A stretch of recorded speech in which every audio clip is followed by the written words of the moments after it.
Hello, good morning बच्चों। प्यारे बच्चों, आज हम कराएंगे आपको लेसन 1 क्लास नाइन्थ क्लास का पहला लेसन, अर्थशास्त्र की बुक का पहला लेसन, और जिसका नाम है पालमपुर गांव की कहानी।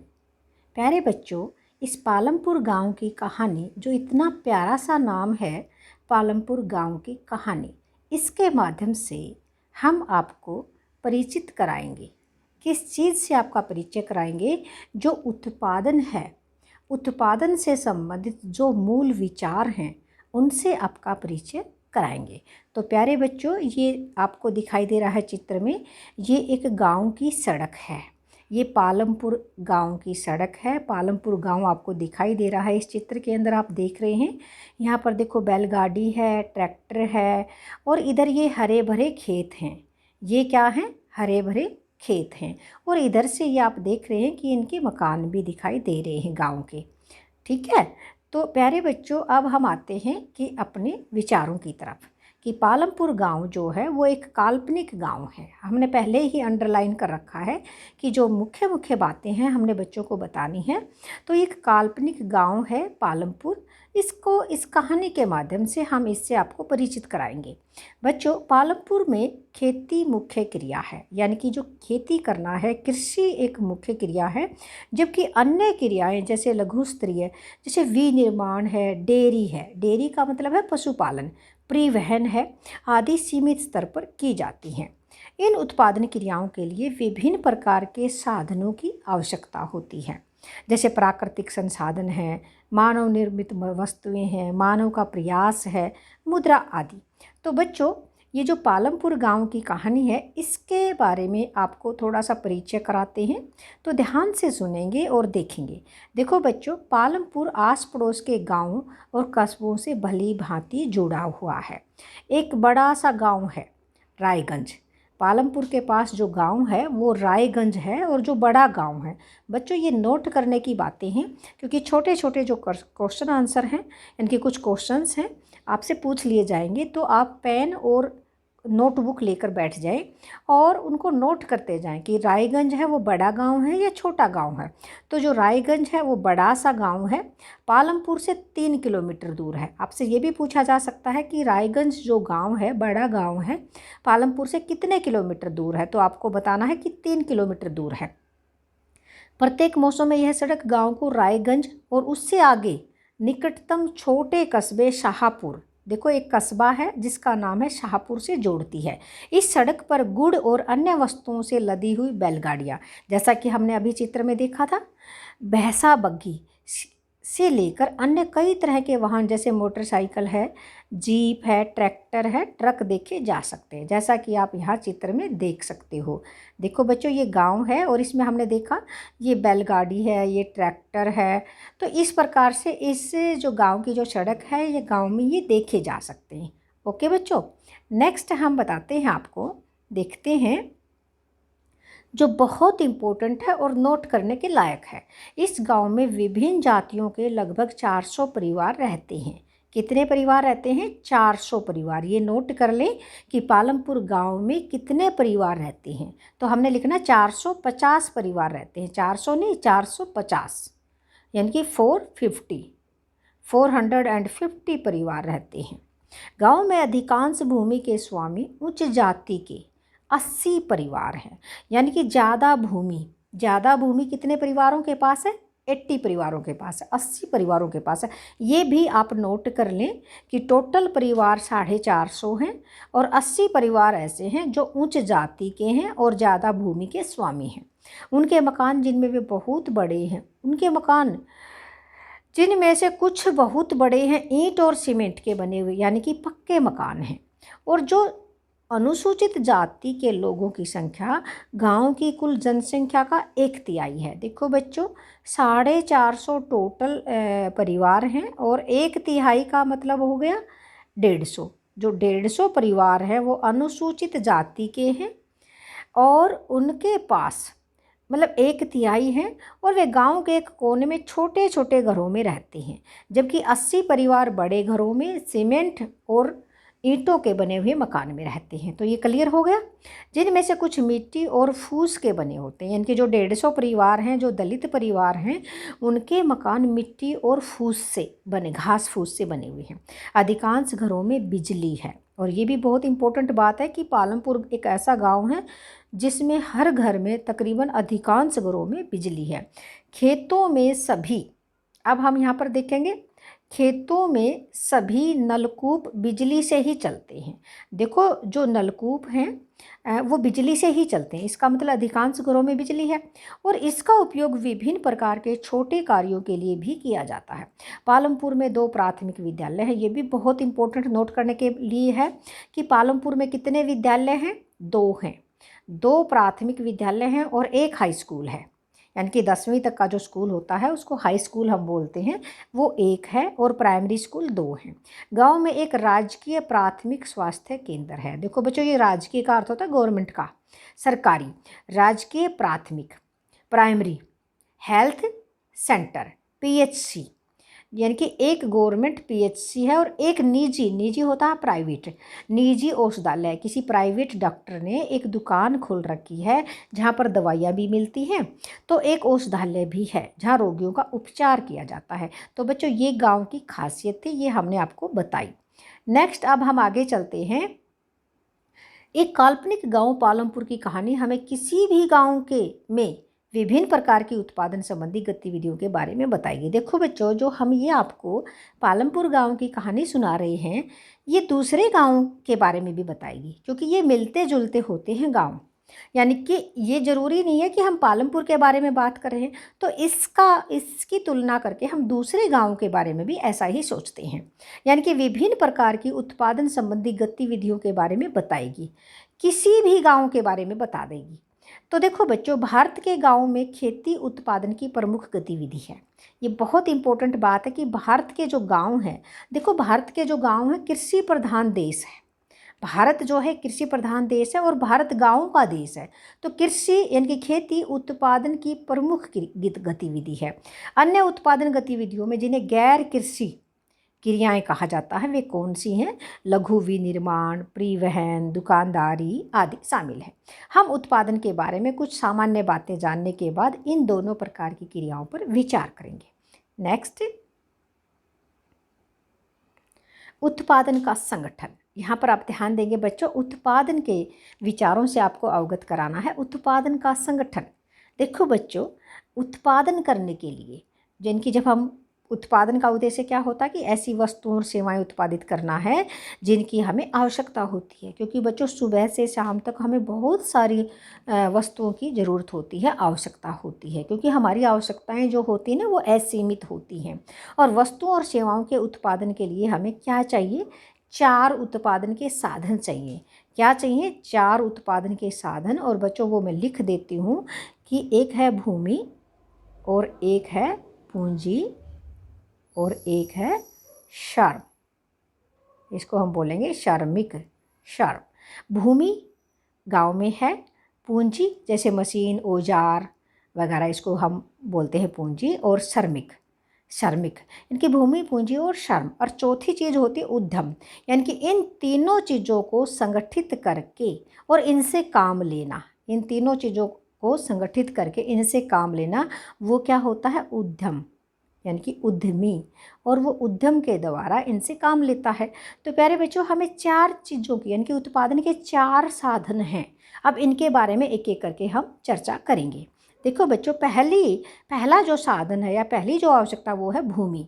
आप सभी को पता है, अगर भूमि नहीं होगी तो हम उत्पादन कहाँ पर करेंगे? और अन्य प्राकृतिक संसाधन जैसे जल, वन, खनिज, ये इसी में आ जाते हैं।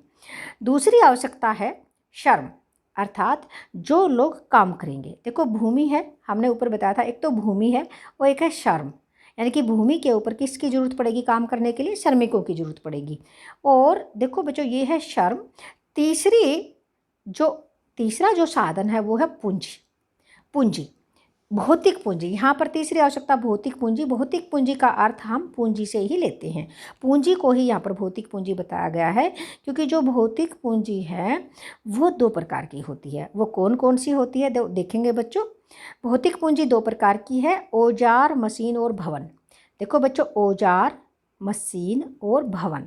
औजार और मशीनों में अत्यंत साधारण औजार जैसे किसान का हल, मशीनें, जनरेटर, टरबाइन, कंप्यूटर आदि आते हैं। औजारों, मशीनों और भवनों का उत्पादन में कई वर्षों तक प्रयोग किया जाता है। देखो ये जो औजार होते हैं, मशीनें होती हैं, जो भवन होते हैं, ये कई वर्षों तक चलते हैं, 10-10 वर्षों तक चलते हैं, 20-20 वर्षों तक चलते हैं। तो इनको स्थायी पूंजी कहा जाता है। कैसी पूंजी कहा जाता है बच्चों? स्थायी पूंजी। ये बहुत इंपॉर्टेंट क्वेश्चन है, इसको आप अपनी नोटबुक में अभी नोट कर लें कि स्थायी पूंजी में क्या क्या शामिल है और स्थायी पूंजी किसे कहते हैं। तो आपने बताना है कि जो पूंजी कई वर्षों तक चलती है उसे हम स्थायी पूंजी कहते हैं। और इसमें क्या क्या आता है? औजार, मशीन और भवन। ये क्वेश्चन बहुत इंपॉर्टेंट है और ये आपसे एग्जाम में ज़रूर पूछा जाएगा, तो सभी बच्चे इसको नोट करें। दूसरी जो पूंजी होती है भौतिक पूंजी के अंदर, वो होती कार्यशील पूंजी। दूसरी क्या होती है? कार्यशील पूंजी, जिसमें कच्चा माल और नकद मुद्रा आती है। देखो बच्चों, हम इसको बिल्कुल डिटेल से आपको दिखाएंगे, ध्यान से देखेंगे। कच्चा माल और नकद मुद्रा। उत्पादन में कई प्रकार के कच्चे माल की आवश्यकता होती है। जैसे आपको भी पता है, जैसे हम खेती करते हैं, खेत में उत्पादन करेंगे तो हमें किस चीज़ की ज़रूरत पड़ेगी? बीज की ज़रूरत पड़ेगी, खाद की ज़रूरत पड़ेगी, पानी की ज़रूरत पड़ेगी। तो देखो कच्चे माल की आवश्यकता होती है, जैसे बुनकर द्वारा प्रयोग किया जाने वाला सूत और कुम्हारों द्वारा प्रयोग की जाने वाली मिट्टी। अगर कुम्हार मटके बनाते हैं तो वो मिट्टी का प्रयोग करेंगे कच्चे माल के रूप में। अगर बुनकर धागा बनाता है तो उसको सूत की ज़रूरत पड़ेगी, कॉटन की ज़रूरत पड़ेगी। उत्पादन के दौरान भुगतान करने तथा ज़रूरी माल खरीदने के लिए कुछ पैसों की भी ज़रूरत होती है। ठीक है, तो कच्चा माल और नकद पैसों को कार्यशील पूंजी कहा जाता है, क्योंकि इसके बिना तो कार्य ही नहीं होगा। ठीक है, तो इसलिए इसको क्या कहेंगे बच्चों? कार्यशील पूंजी। अभी हमें पता चल गया कि जो भौतिक पूंजी दो प्रकार की होती है। स्थायी पूंजी जिसमें औजार, मशीनें और भवन आता है, और कार्यशील पूंजी जिसमें कच्चा माल और नकद मुद्रा आती है। ओके बच्चों, अब चौथी आवश्यकता भी होती है। चौथा जो उत्पादन का साधन है वो क्या है? वो अभी हमने बताया था, उद्यम वृत्ति, उद्यमी, एंटरप्रेन्योर। आपको स्वयं उपभोग हेतु, बाजार में बिक्री हेतु, उत्पादन करने के लिए भूमि, श्रम और भौतिक पूंजी को एक साथ करने योग्य बनाने के लिए ज्ञान और उद्यम की आवश्यकता पड़ेगी। यानी कि ज्ञान और उद्यम की आवश्यकता पड़ेगी। आजकल इसे मानव पूंजी क्या कहा जाता है? मानव पूंजी कहा जाता है। इसको हम उद्यमी कहेंगे, एंटरप्रेन्योर कहेंगे, तो इसको मानव पूंजी भी कहा जाता है। तो प्यारे बच्चों, जैसा कि आप देख रहे हैं, यहाँ पर देखेंगे मानव पूंजी के विषय में और अधिक अध्ययन हम अगले अध्याय में करेंगे। देखो बच्चों, ये फैक्ट्री है, ये कंपनी है। यहाँ पर देखो लोग काम कर रहे हैं, कुछ लोग पढ़े लिखे हैं, कुछ लोग जो शारीरिक परिश्रम है वो कर रहे हैं। तो देखो मशीनों के ऊपर कुछ लोग काम कर रहे हैं, और जहाँ पर ये मशीनें रखी हैं वो क्या है? भूमि है। और ये काम कर रहे हैं श्रमिक हैं। और तीसरा क्या आ गया? मशीनें हैं, जो कि स्थायी पूंजी है। देखो भवन है, और यहाँ पर मशीनें हैं और श्रमिक हैं। और जो चौथा जो साधन है उद्यम, वो क्या करता है? इन सभी को ऑर्गेनाइज करता है, इन सभी को इकट्ठा करके, इन सभी को एकत्रित करके इनसे काम लेता है। उसको हम क्या कहेंगे? उद्यमी कहेंगे। नेक्स्ट है उत्पादन भूमि, श्रम और पूंजी को संयोजित करके। देखो उत्पादन, उत्पादन यहाँ पर ध्यान देना, उत्पादन भूमि, श्रम और पूंजी को संयोजित करके संगठित होता है, जिन्हें उत्पादन की कारक कहा जाता है। जो भूमि, श्रम और पूंजी को संयोजित करके, इकट्ठा करके। पालमपुर की कहानी को पढ़ने के क्रम में हम उत्पादन के प्रथम 3 कारकों के बारे में और अधिक सीखेंगे। पहले 3 कारकों के बारे में और अधिक सीखेंगे, और सुविधा के लिए इस अध्याय में हम भौतिक पूंजी को पूंजी कहेंगे, ये हम पहले ही बता चुके हैं। नेक्स्ट है बच्चों पालमपुर में खेती। अब देखेंगे ध्यान से, पालमपुर में जो खेती है वो कैसी है। देखो बच्चों, पालमपुर में खेती उत्पादन की प्रमुख क्रिया है, यानी कि मेन मुख्य जो व्यवसाय है वो खेती है, वो कृषि है। काम करने वालों में 75% लोग, यानी कि 75% जो लोग हैं वो खेती बाड़ी में लगे हुए हैं, अपनी आजीविका के लिए खेतों पर निर्भर हैं। वे किसान अथवा कृषि श्रमिक हो सकते हैं। इन लोगों का हित खेतों में उत्पादन से जुड़ा हुआ है। अब देखिएगा बच्चों, यहाँ कठिनाई क्या है? यहाँ पर एक कठिनाई है पालमपुर गांव में, क्योंकि भूमि का जो क्षेत्र है ना वो शिथिल है। यानी कि खेती के लिए जो भूमि क्षेत्र है वो शिथिल है। अब आगे हम देखेंगे, जो पालमपुर गांव है 1960 में, देखो पालमपुर में वर्ष 1960 से आज तक जुताई के अंतर्गत भूमि क्षेत्र में कोई विस्तार नहीं हुआ है, यानी कि 1960 से लेकर के आज तक कोई विस्तार नहीं हुआ है। जो भूमि खेती के लिए रखी गई है वो उतनी ही है, यानी कि उसमें कोई चेंज नहीं है। उस समय तक गांव की कुछ बंजर भूमि को कृषि योग्य भूमि में बदल दिया गया था, यानी कि उसी समय बदला गया था। नई भूमि को खेती योग्य बनाकर कृषि उत्पादन को और बढ़ाने की कोई गुंजाइश नहीं है। यानी कि हमने क्या बताया कि जो भूमि है वो शिथिर है, उसको बढ़ाया नहीं जा सकता। हम पालमपुर गांव की बात कर रहे हैं। भूमि मापने का की जो मानक इकाई है वो हेक्टेयर है। ये भी ध्यान रखेंगे कि यहाँ पर भूमि को मापने की जो इकाई है हेक्टेयर। वैसे तो गांव में देखो बीघा, हम कहते हैं कि बीघा कितने बीघे ज़मीन है, कितने किले ज़मीन है, ऐसे बोलते हैं। लेकिन अपने यहाँ पर जो पालमपुर गांव है यहाँ पर हेक्टेयर बताई गई है। ओके, तो नेक्स्ट हम चलते हैं। क्या उसी भूमि से अधिक पैदावार करने का कोई तरीका है? देखो बच्चों, अभी हमने आपको क्या पढ़ाया कि भाई जो भूमि है वो शिथिर है, 1960 के बाद उसको नहीं बढ़ाया गया है। तो क्या उसी भूमि से अधिक पैदावार कर सकते हैं? तो देखो, पालमपुर में समस्त भूमि पर खेती की जाती है, कोई बेकार भूमि नहीं छोड़ी जाती। बरसात के मौसम में यानी कि खरीफ में किसान ज्वार बाजरा उगाते हैं। ध्यान से सुनना बच्चों, क्योंकि देखो खरीफ की फसल होती है ज्वार बाजरा, जो बरसात के मौसम में उगाई जाती है। इन पौधों को पशुओं के चारे के लिए प्रयोग में लाया जाता है। आपको भी पता है, जब खेतों में ज्वार बाजरा उगाया जाता है तो चारे के लिए, पशुओं को चारे के लिए उनको प्रयोग में लाया जाता है। इसके बाद अक्टूबर और दिसंबर के बीच आलू की खेती की जाती है। हम पालमपुर गांव की बात कर रहे हैं। अक्टूबर और दिसंबर के बीच आलू की खेती होती है। सर्दी के मौसम रबी में खेतों में गेहूं उगाया जाता है, और जो रबी की जो फसल है जो अक्टूबर में उगाई जाती है, मार्च अप्रैल में काट ली जाती है, उसको हम रबी की फसल बोलते हैं। तो बच्चों वो है गेहूं। तो उत्पादित गेहूं में से परिवार के खाने के लिए रखकर शेष गेहूं किसान रायगंज की मंडी में बेच देते हैं। रायगंज में है ना एक मंडी है, अनाज मंडी, वहाँ पर बेच देते हैं। भूमि के एक भाग में गन्ने की खेती की जाती है, जिसकी वर्ष में एक ही बार कटाई होती है। गन्ना अपने कच्चे रूप में या गुड़ के रूप में शाहपुर के व्यापारियों को बेचा जाता है। हमने पहले बताया था कि शाहपुर एक कस्बा है और रायपुर क्या है, एक बड़ा गांव है, तो वहाँ पर बेचा जाता है। देखो बच्चों, सामने चित्र है, और इसमें ये जैसे ये जो दिखाया गया है चित्र, इसमें ये बाजरा है, ये गेहूं है, ये गन्ना है और ये आलू है।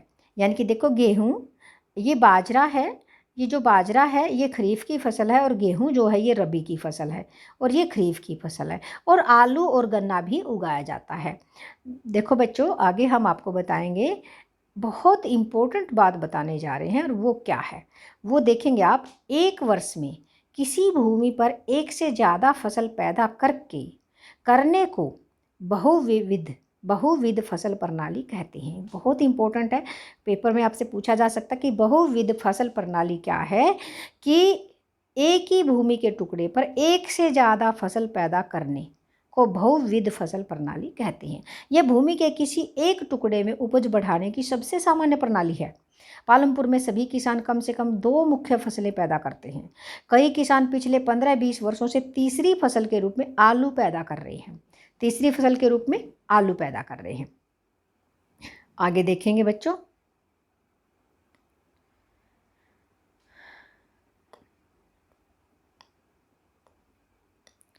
यहाँ पर आप देख रहे हैं प्यारे बच्चों, हाँ, यहाँ पर हमने देखा मौसम में पैदा की गई फसल के रूप में मापा जाता है। देखो बच्चों, यहाँ पर क्या बताया गया है कि जो 1960 के दशक के मध्य तक खेती में पारंपरिक बीजों का प्रयोग किया जाता था, जिनकी उपज अपेक्षाकृत कम थी। देखो बच्चों, अब हम हरित क्रांति के बारे में बताने जाएंगे आपको कि 1960 तक हमने ये भी बताया था कि भूमि जो है शिथिर है, उसकी मात्रा को नहीं बढ़ाया गया था। लेकिन अब तक क्या चल रहा था कि यहाँ पर आपने देखा होगा, यहाँ पर पीछे कुछ शायद इन्होंने कुछ बताया है, मैं थोड़ा सा, नहीं पीछे ऐसा कुछ भी नहीं है। अब हम क्या बात कर रहे थे कि जो हरित क्रांति है ना, उसके बारे में बात करेंगे। 1960 के दशक के मध्य तक खेती में पारंपरिक बीजों का, पुराने ज़माने में जो बीज परंपरागत तरीके से जो बीज बोए जाते थे ना, उन्हीं का प्रयोग किया जाता था। यानी कि जो हमारे खेत में जो फसल होती थी, जो गेहूं होता था, उसी में से कुछ निकाल कर रख लिया जाता था, उसी को बो दिया जाता था, उसको बोलते पारंपरिक बीज, जिनकी उपज अपेक्षाकृत कम थी। परंपरागत बीजों को कम सिंचाई की आवश्यकता होती थी। किसान उर्वरकों के रूप में गाय के गोबर और दूसरी प्राकृतिक खाद का प्रयोग करते थे। पहले जो खेत में जो कुरड़ी का जो खाद होता है, जो प्राकृतिक जो खाद होती है, यानी कि गाय का गोबर या भैंस का गोबर, उसको एक जगह इकट्ठा कर लेते थे और उसको डाल देते थे। उसको बोलते हैं कि भाई जो प्राकृतिक जो खाद है, नेचुरल रूप से। तो यह सब किसानों के पास तत्काल ही उपलब्ध थे, उन्हें ही इनको खरीदना नहीं पड़ता था, यानी कि घर में ही सारी चीज़ें हो जाती थी। तो 1960 के दशक के अंत में हरित क्रांति ने भारतीय किसानों को अधिक उपज वाले बीजों HYV, देखो बच्चों ये क्या है, HYV, H से है हाई, हाई होता उच्च, याल्डिंग उच्च पैदावार, याल्डिंग देखो बच्चों इसके ने अंग्रेजी में नाम है HYV, हाई याल्डिंग वैरायटीज। देखो जो उच्च पैदावार करने वाले बीजों की जो किस्म है ना, उनके बारे में बात की गई है। HYV के द्वारा गेहूं और चावल की खेती करने के तरीके सिखाए, किसने, हरित क्रांति ने। देखो बच्चों जो हरित क्रांति आई थी हमारे देश में 1967-68 में आई थी, 1967-68 में आई थी हरित क्रांति, और गेहूं की जो उपज थी उस टाइम पे वो 5 गुना बढ़ गई थी, 5 गुना गेहूं की उपज बढ़ गई थी, यानी कि बहुत ज़्यादा फ़ायदा हुआ था किसानों को।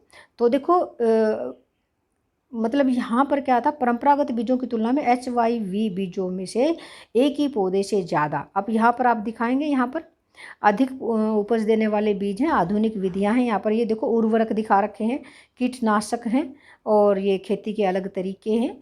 तो ये सिंचाई की सुविधाएं हैं, सिंचाई की सुविधाएं भी जैसे बताया, जैसे नहरों का विकास हुआ, बांध दिखा रखे हैं, बिजली की सुविधा है, और ये पंप सेट है, और ये नहरें हैं। यानी कि देखो सिंचाई की सुविधाओं का प्रयोग किया गया, कीटनाशक दवाइयों का प्रयोग किया गया, और अधिक उपज वाले बीज का प्रयोग किया गया, उर्वरक का प्रयोग किया गया, यानी कि HYV, इन सब का प्रयोग करके हरित क्रांति आई, और जिससे क्या हुआ कि पैदावार बहुत ज़्यादा बढ़ गई। नेक्स्ट हम देखेंगे। अब देखो बच्चों, भारत में पंजाब, हरियाणा और पश्चिमी उत्तर प्रदेश के किसानों ने खेती के आधुनिक तरीकों का सबसे पहले प्रयोग किया। इन क्षेत्रों में किसानों ने खेती में सिंचाई के लिए नलकूप, HYV बीजों, रासायनिक उर्वरकों, कीटनाशकों का प्रयोग किया। उनमें से कुछ ने ट्रैक्टर और फसल गहाने के लिए मशीनें खरीदी। ओके, तो जिससे क्या हुआ कि गेहूं की पैदावार बहुत ज़्यादा प्राप्त हुई। पालमपुर में परंपरागत बीजों से गेहूं की उपज 1300 किलोग्राम प्रति हेक्टेयर थी। देखो बच्चों जो परंपरागत तरीके से 1300 किलोग्राम थी, और HYV बीजों से 3200 किलोग्राम, यानी कि 2.5 गुना प्रति हेक्टेयर तक पहुंच गई। गेहूं के उत्पादन में बहुत अधिक वृद्धि हुई। किसानों के पास बाजार में बेचने को अब अधिशेष गेहूं की काफ़ी मात्रा उपलब्ध थी, यानी कि शेष, यानी कि अपने घर में प्रयोग करने के बाद बहुत सारा गेहूं बच जाता था, तो ये काफ़ी मात्रा उपलब्ध थी। ओके बच्चों, नेक्स्ट हम देखेंगे, आपको दिखा देते हैं ये। नेक्स्ट हम चलते हैं, ये कुछ एक्टिविटीज़ हैं, ये आपका होमवर्क है, ये आप खुद करेंगे, ठीक है। और या फिर जो नेक्स्ट वीडियो बनेगी, जो B पार्ट बनाएंगे, उसमें सारी एक्टिविटी और सभी क्वेश्चन आंसर के बारे में हम क्लियर करेंगे। तब तक आपके लिए होमवर्क है कि आप इन एक्टिविटीज़ को करेंगे। क्या भूमि यह धारण कर पाएगी? अब देखो बच्चों यहाँ पर बात आई थी कि हरित क्रांति क्या है, कि हरित क्रांति में अच्छी खाद, उर्वरक, HYV बीजों का प्रयोग किया गया था, सिंचाई की सुविधाओं का प्रयोग किया गया था। तो क्वेश्चन ये उठता है कि क्या ये हानिकारक तो नहीं है? क्या भूमि ये सब, ये जो हाई वैरायटी के जो बीज हैं, जो 1970-68 में हरित क्रांति के माध्यम से हमारे देश में आए थे, और जो सिंचाई सुविधाएं हैं, जो खाद हैं, कीटनाशक दवाइयां हैं, क्या हमारी जो भूमि है वो ये सब सहन कर पाएगी? भूमि एक प्राकृतिक संसाधन है, अतः इसका सावधानीपूर्वक प्रयोग करने की जरूरत है। वैज्ञानिक रिपोर्टों से संकेत मिलता है कि खेती की आधुनिक कृषि विधियों ने प्राकृतिक संसाधन आधार का अति उपयोग किया है। अनेक क्षेत्रों में हरित क्रांति के कारण उर्वरकों के अधिक प्रयोग से मिट्टी की उर्वरता कम हो गई है। बहुत इंपॉर्टेंट है कि देखो हरित क्रांति भले ही आ गई है, उत्पादन भले ही बढ़ गया है, लेकिन इससे क्या हुआ कि जो उसकी उर्वरता थी, यानी कि उसकी जो उत्पादन करने की जो शक्ति थी, वो कम हो गई है। इसके अतिरिक्त नलकूपों से सिंचाई के कारण भूमि जल के स्तर प्रयोग से भौम जल स्तर कम हो गया। भूमि का जो जल स्तर है ना वो कम हुआ। कब, कहाँ से हुआ, किस वजह से हुआ? अधिक सिंचाई के कारण। मिट्टी की उर्वरता और भौम जल जैसे पर्यावरणीय संसाधन कई वर्षों में बनते हैं। एक बार नष्ट होने के बाद उन्हें पुनर्जीवित करना बहुत कठिन है। कृषि का भावी विकास सुनिश्चित करने के लिए हमें पर्यावरण की देखभाल करनी चाहिए। ओके बच्चों, तो नेक्स्ट हम आपको यहाँ पर दिखाएंगे कि नेक्स्ट क्या है। तो देखेंगे आप लोग, पालमपुर के किसानों में भूमि किस प्रकार वितरित है। एक सेकेंड, अब अभी हम देखते हैं। देखो, हमने अभी बताया था क्या भूमि यह धारण कर पाएगी, ये तीसरा पॉइंट है हमारे पास। अब हम चौथा पॉइंट देखेंगे, और चौथा पॉइंट हमारे पास है, आप देख रहे हैं कि पालमपुर के किसानों में भूमि किस प्रकार वितरित है। ये बहुत इंपॉर्टेंट है और नोट करने के लायक है, इसलिए अपने नोटबुक में नोट कर लें। आपने यह जान लिया होगा कि खेती के लिए भूमि कितनी महत्वपूर्ण है। दुर्भाग्यवश खेती के काम में लगे सभी लोगों के पास खेती के लिए पर्याप्त भूमि नहीं है, क्योंकि जो भूमि है वो किसी के पास ज़्यादा है और किसी के पास कम है, यानी कि भूमि का असमान वितरण है। जैसे देखो, पालमपुर में 450 यानी कि 450 परिवार रहते हैं। 450 परिवारों में से लगभग 1/3 अर्थात 150 परिवारों के पास खेती के लिए भूमि नहीं है, जो अधिकांशतः दलित हैं। हमने बताया था जो दलित परिवार हैं उनके पास भूमि ही नहीं है, भूमिहीन किसान है वो।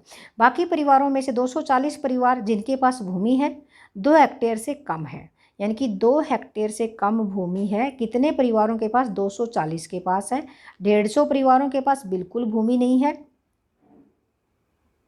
और 2 हेक्टेयर से कम क्षेत्र वाले छोटे भूमि के टुकड़ों पर खेती करते हैं। कौन? 240 परिवार। भूमि के ऐसे टुकड़ों पर खेती करने से किसानों के परिवार को पर्याप्त आमदनी नहीं होती है। अब देखो बच्चों, हमने पहले बताया था, देखो यहाँ पर हमारे कितने हो गए, टोटल परिवार थे 450, और जो 150 परिवार के पास बिल्कुल भी ज़मीन नहीं है, तो ये हमारे बच गए 300 परिवार। और 300 परिवारों में 240 के पास 2 हेक्टेयर से कम है, तो जो 60 परिवार हैं उनके पास ज़्यादा ज़मीन है। 60 परिवार ऐसे हैं जिनके पास 2 हेक्टेयर से ज़्यादा ज़मीन है। अब देखो, 1960 में कृषक गोविंद, एक किसान है गोविंद नाम का किसान है, उसके पास 2.25 हेक्टेयर अधिकतर असिंचित भूमि थी। 1960 में गोविंद अपने 3 पुत्रों की मदद से इस भूमि पर खेती करता था।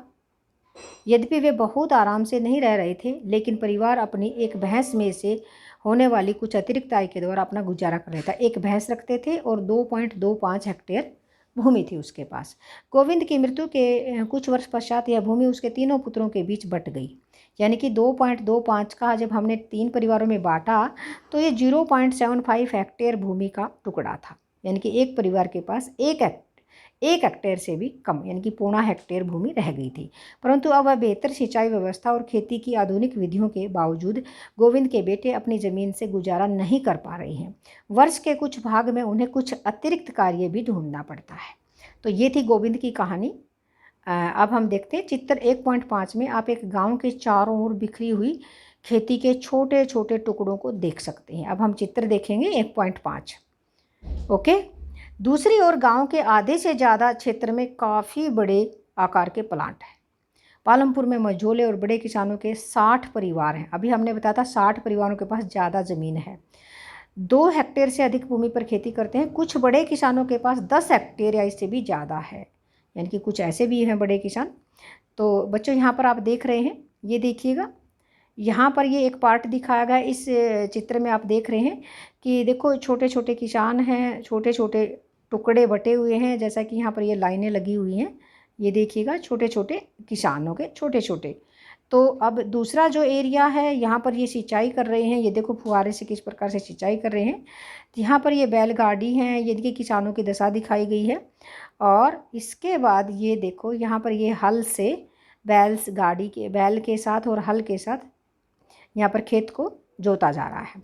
अब देखो यहाँ पर ये इधर सिंचाई की जा रही है, और ये देखो ये जो किसान है ये ट्रैक्टर के द्वारा अपने खेत में खेती कर रहा है। तो देखो बच्चों, यहाँ पर ये जो चित्र हमने देखा, चित्र 1.6 है, जबकि हमने बात की थी 1.5 की। 1.5 में हम देखेंगे, हम 1.5 चित्र को भी दिखाने की बात कर रहे थे। तो 1.5 चित्र में आपने देखा कि देखो कुछ किसानों के बड़े बड़े खेत हैं। ये देखो ये कितना बड़ा खेत है। आप इसको देखेंगे और इसको देखेंगे, इसको इसको और इसको। ये काफ़ी बड़े खेत हैं, ये काफ़ी बड़े आकार के खेत हैं कुछ किसानों के पास। और कुछ किसानों के पास आप यहाँ पर ये देख रहे हैं कि ये बहुत छोटे छोटे खेत हैं, और किसी के पास बीच के खेत हैं, यानी कि मिडिल साइज के खेत हैं, यानी कि देखो इसका मतलब है कि 2 हेक्टेयर से ज़्यादा, और कुछ के पास 2 हेक्टेयर से भी कम है, और किसी के पास तो हमने देखा कि 10-10 हेक्टेयर तक के जो खेत हैं। तो ये दिखा गया पालमपुर गांव कृषि भूमि का वितरण किस प्रकार से, किसी के पास ज़्यादा ज़मीन है, किसी के पास कम है। अब 1.6 में मैंने खेती करते हुए किसान दिखाए हैं, और अब इनके ऊपर जो चर्चा करनी है और जो भी काम है, जो एक्टिविटी है, वो आप घर से करेंगे। ओके बच्चों, तो ये आपका होमवर्क हो जाएगा। अब है 5वां जो पॉइंट हमारे पास है वो है श्रम की व्यवस्था कौन करेगा। श्रमिक यानी कि श्रम की व्यवस्था कौन करेगा, तो आप इसके बारे में देखेंगे। भूमि के पश्चात श्रम उत्पादन का दूसरा आवश्यक कारक है। खेती में बहुत ज़्यादा परिश्रम की आवश्यकता होती है। छोटे किसान अपने परिवारों के साथ अपने खेतों में स्वयं काम करते हैं। जो छोटे किसान हैं वो तो स्वयं करते हैं, वे खेती के लिए आवश्यक श्रम की व्यवस्था स्वयं ही कर लेते हैं। मझोले और बड़े किसान अपने खेतों में काम करने के लिए दूसरे श्रमिकों को किराए पर लाते हैं, पर लगाते हैं। ओके बच्चों, तो अब इससे आगे हम देखते हैं। अभी 1.6 में हमने देख लिया, वो हमने चित्र बता चुके हैं। नेक्स्ट हम देखते हैं। अब यहाँ पर देखो ये अपनी समस्याएं एक दूसरे के साथ शेयर कर रहे हैं, ये जो 2 किसान हैं। तो ये देखो इसमें किस प्रकार से। नेक्स्ट हम चलते हैं, क्योंकि जब आप पूरा लेसन कंप्लीट पढ़ेंगे तो सब कुछ समझ में आ जाएगा। यहाँ पर ये जो है किसान है डाला पालमपुर में दैनिक मजदूरी पर काम करने वाला एक भूमिहीन श्रमिक है। जो डाला है, जिसका नाम डाला है, ये भूमिहीन श्रमिक है। इसका मतलब है कि उसे लगातार काम ढूंढते रहना पड़ता है। सरकार द्वारा खेतों में काम करने वाले श्रमिकों के लिए एक दिन का न्यूनतम वेतन 300 रुपये है। सरकार कहती है कि 2017 के अनुसार है ये कि कम से कम एक श्रमिक को 300 रुपये दोगे। यहाँ पर आप देख रहे हैं कि ये जो 2 श्रमिक हैं, ये डाला है, ये अपनी समस्या एक दूसरे के साथ बता रहे हैं। ओके, तो नेक्स्ट देखते हैं। अब देखिएगा, वहाँ बताया गया कि सरकार की तरफ से 300 रुपये मिलने का प्रावधान है, 300 रुपये एक श्रमिक को, लेकिन डाला को मात्र 160 रुपये मिलते हैं। कितने मिलते हैं? 160 रुपये मिलते हैं। पालमपुर में खेतीहर श्रमिकों में बहुत ज़्यादा स्पर्धा है, इसीलिए लोग कम वेतन में भी काम करने को सहमत हो जाते हैं, क्योंकि डाला को ज़रूरत है और वो 160 में भी तैयार हो जाता है काम करने के लिए। ठीक है, अब क्या है कि डाला अपनी स्थिति के बारे में रामकली से शिकायत करता है, जो कि एक अन्य खेतीहर श्रमिक है। डाला और रामकली दोनों गांव के निर्धनतम यानी कि सबसे ज़्यादा गरीब व्यक्तियों में से हैं। जैसा कि हमने चित्र में देखा, ये डाला है और ये रामकली है। ये है डाला और ये है रामकली। तो रामकली से ये शिकायत कर रहा है कि देखो मेरे को 300 रुपये मिलने चाहिए थे, जबकि मिल कितने रहे हैं? 160 रुपये मिल रहे हैं। ये शिकायत करता है, आपस में चर्चा करते हैं। तो देखो यहाँ पर ये कुछ इसमें बातें बताई गई हैं, ये आप इसको अच्छे से स्टडी कर लेना, लेकिन फिर भी मैं थोड़ा सा करा देती हूँ कि डाला और रामकली जैसे खेतीहर श्रमिक गरीब क्यों हैं? क्योंकि वहाँ पर ज़्यादा श्रमिक हैं और काम कम है, तो कम मजदूरी पर भी लोग तैयार हो जाते हैं, यानी कि बहुत ज़्यादा प्रतिस्पर्धा है। गोसाईपुर और मझौली उत्तर बिहार के 2 गांव हैं। यहाँ पर भी देखना, दोनों गांव के कुल 850 परिवारों में से 250 से अधिक पुरुष ऐसे हैं जो पंजाब और हरियाणा के ग्रामीण इलाकों, दिल्ली, मुंबई, सूरत, हैदराबाद, नागपुर में काम कर रही हैं। इस प्रकार का प्रवास अधिसंख्य भारतीय गांव में होता है। लोग प्रवास क्यों करते हैं, यानी कि एक स्थान से दूसरे स्थान पर क्यों जाते हैं? क्या आप इस बात की व्याख्या अपनी कल्पना के आधार पर कर सकते हैं कि गोसाईपुर और मझौली के प्रवासी अपने गंतव्यों पर किस तरह का काम करते हैं? तो देखो बच्चों, ये आपके लिए होमवर्क है कि ऐसा क्यों है, ये आपने अपनी नोटबुक में लिखना है। नेक्स्ट है खेती के लिए आवश्यक पूंजी। देखो बच्चों, हमारा जो छठा पॉइंट है वो है खेती के लिए आवश्यक पूंजी। किस चीज़ की ज़रूरत पड़ती है, पैसा कहाँ से आएगा? तो ये छठा पॉइंट अब हम कराएंगे। आप पहले ही देख चुके कि खेती के आधुनिक तरीकों के लिए बहुत अधिक पूंजी की आवश्यकता होती है। जैसे किसानों को पहले ही इसकी अपेक्षा ज़्यादा पैसा चाहिए, क्योंकि आधुनिक तरीके से खेती करने के लिए अधिक संख्या छोटे किसानों को पूंजी की व्यवस्था करने के लिए पैसा उधार लेना पड़ता है। वे बड़े किसानों से या गांव के साहूकारों से या खेती के लिए विभिन्न लागतों की पूर्ति करने वाले व्यापारियों से कर्ज लेते हैं। ऐसे कर्जों पर ब्याज की दर बहुत ऊंची होती है और कर्ज चुकाने के लिए उन्हें बहुत कष्ट उठाना पड़ता है। अब हम एक उदाहरण बताएंगे सविता की कहानी, जो बहुत इंपॉर्टेंट है बच्चों। देखो बच्चों, जो सविता है, सविता की कहानी आपको सुनाते हैं। सविता एक लघु कृषक है, छोटी किसान है। वह अपनी 1 हेक्टेयर ज़मीन पर गेहूं पैदा करने की योजना बनाती है। उसके जो खेत है वो एक ही हेक्टेयर ज़मीन है।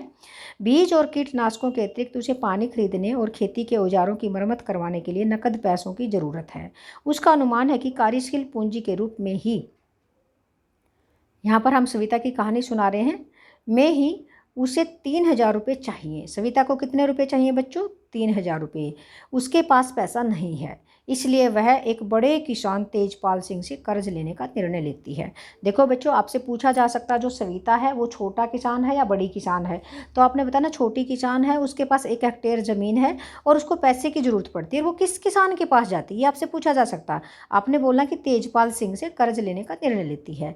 तेजपाल सिंह सविता को 24% की दर पर 4 महीने के लिए कर्ज देने को तैयार है। देखो बच्चों, 24% का मतलब है कि वही 2 रुपये सैकड़ा, जैसे हम गांव में बोलते हैं ना 2 रुपये के हिसाब से, यानी कि 2 रुपये सैकड़ा, यानी कि 12 दूनी 24, यानी कि 24। ये तो पूरे साल का है, लेकिन 2 रुपये सैकड़ा, ठीक है।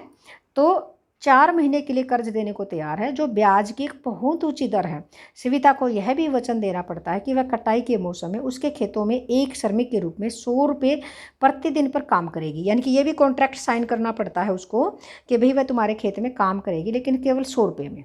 आप भी यह कह सकते हैं कि यह मजदूरी बहुत कम है। सविता जानती है कि उसे अपने खेत की कटाई भी पूरी करने में बहुत मेहनत करनी पड़ेगी। उसके बाद तेजपाल के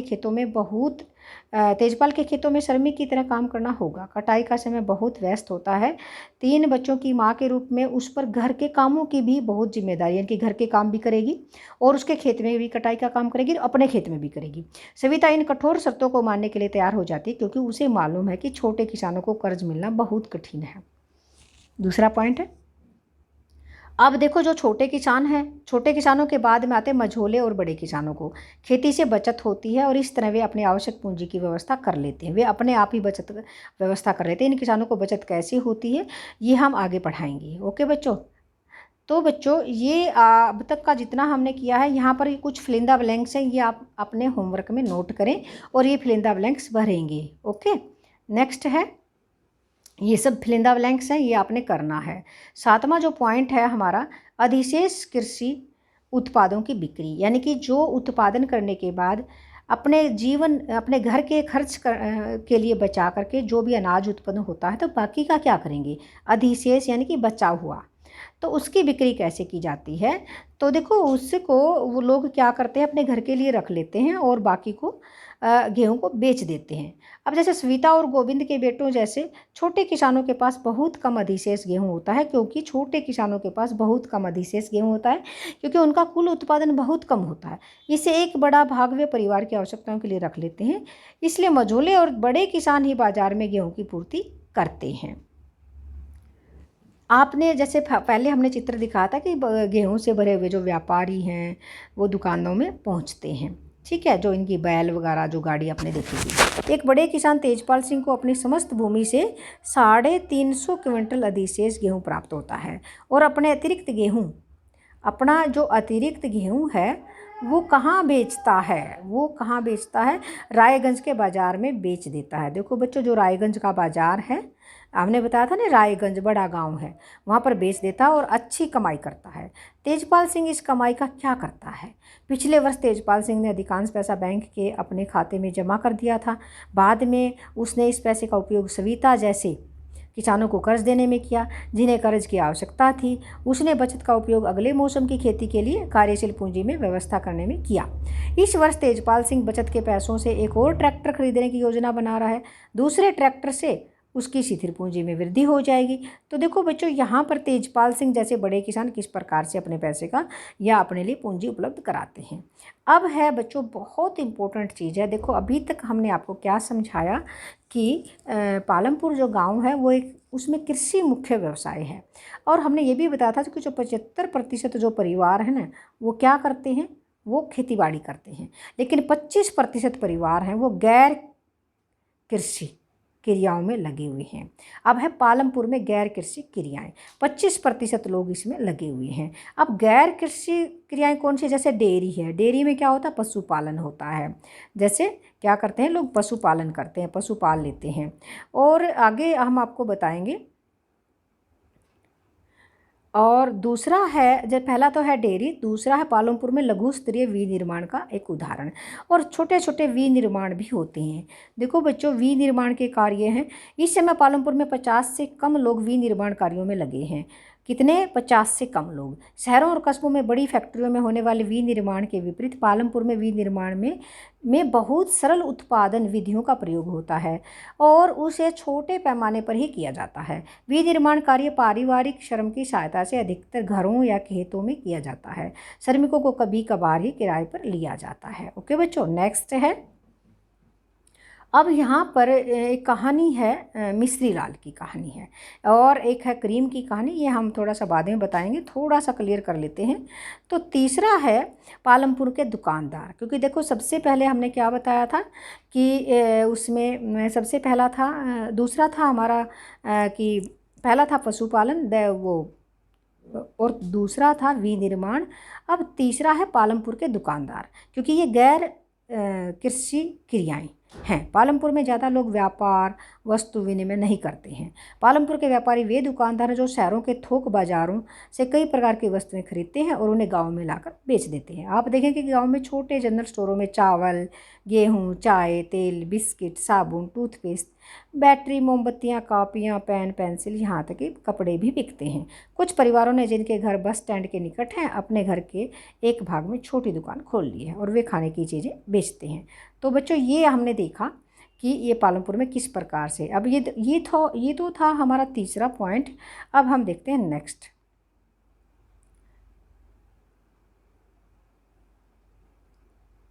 ये तीनों ही हो गई हैं गैर कृषि क्रियाएं, लेकिन इसके साथ अब हम देखो, ये जो मिस्री लाल की कहानी है और करीम की कहानी, ये भी आपको सुनाएंगे क्योंकि ये भी बहुत इंपॉर्टेंट है। मिस्री लाल ने गन्ना पेरने वाली एक मशीन खरीदी है जो बिजली से चलती है और उसे अपने खेत में लगाया है। पहले गन्नों से पेरने का काम बैलों की मदद से किया जाता था, अब लोग इसे मशीनों से पसंद करते हैं। मिस्री लाल दूसरे किसानों से भी गन्ना खरीद कर उसे गुड़ बनाता है और गुड़ को फिर शाहपुर के व्यापारियों को बेचा जाता है। तो ये भी एक गैर कृषि क्रिया है। करीम की कहानी सुनेंगे। करीम ने गांव में एक कंप्यूटर केंद्र खोल रखा है। बहुत इंपॉर्टेंट है बच्चों, इसको नोट कर लेना कि करीम ने क्या काम किया है। करीम ने कंप्यूटर सेंटर खोला गांव में। हाल ही के वर्षों में कई विद्यार्थी शाहपुर शहर के कॉलेज जाने लगे हैं। करीम ने देखा कि गांव के कई छात्र शहर की कंप्यूटर कक्षाओं में जाते हैं।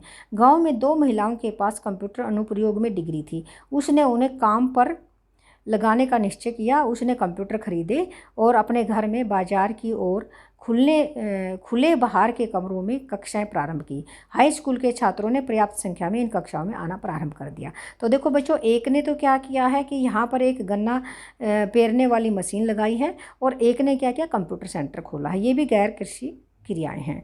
ओके बच्चों, तो अब हम देखेंगे यहाँ पर। तो यहाँ पर आपने देखा एक और कहानी है हमारे पास, वो देखते हैं। और वो जो तीसरी जो कहानी है वो है बच्चों किशोर की कहानी। ये भी हम देखेंगे। किशोर एक खेतीहर मजदूर है। अन्य ऐसे ही श्रमिकों की भांति किशोर को अपनी मजदूरी से अपने घर परिवार की आवश्यकताएं पूरी करने में कठिनाई होती थी। कुछ वर्ष पहले किशोर ने बैंक से कर्ज लिया था और यह एक सरकारी कार्यक्रम के अंतर्गत था जिसमें भूमिहीन निर्धन परिवारों को सस्ते कर्ज दिए जाते थे। किशोर ने इस पैसे से एक भैंस खरीदी। अब वह भैंस का दूध बेचता है। अब उसने अपनी भैंसा गाड़ी भी बना ली है जिससे कई प्रकार के सामान ले जाता है। सप्ताह में एक दिन वह गंगा के किनारे से कुम्हार के लिए मिट्टी लेकर आता है या कभी कभार वह गुड़ और अन्य वस्तुओं को लेकर शाहपुर जाता है। मतलब ये थी हमारे करीम की कहानी। तो प्यारे बच्चों, यहाँ पर कुछ क्वेश्चंस हैं, ये आपका होमवर्क है, ये आपने नोट करना है और ये काम करना है। किशोर की स्थायी पूंजी क्या है? क्या आप सोच सकते हैं कि उसकी कार्यशील पूंजी कितनी होगी? किशोर कितनी उत्पादन क्रियाओं में लगा हुआ है? क्या आप कह सकते हैं कि किशोर की पालमपुर की अच्छी सड़क से क्या लाभ हुआ। तो ये सभी क्वेश्चंस आपने करने हैं और ये जितने भी क्वेश्चन हैं अब इसका है सारांश। ये सारांश करने की ज़रूरत नहीं क्योंकि हमने पहले ही आपको क्लियर करा दिया है पूरा लेसन। तो प्यारे बच्चों अब हैं अभ्यास के प्रश्न। ये अपने घर से आपका काम दिया जाता है कि आपने करने हैं और जो नेक्स्ट वीडियो इसी वीडियो का जो बी पार्ट होगा हम उसमें आपको सभी प्रश्न कराएंगे। ओके बच्चों, तो इसी के साथ आप सभी का धन्यवाद।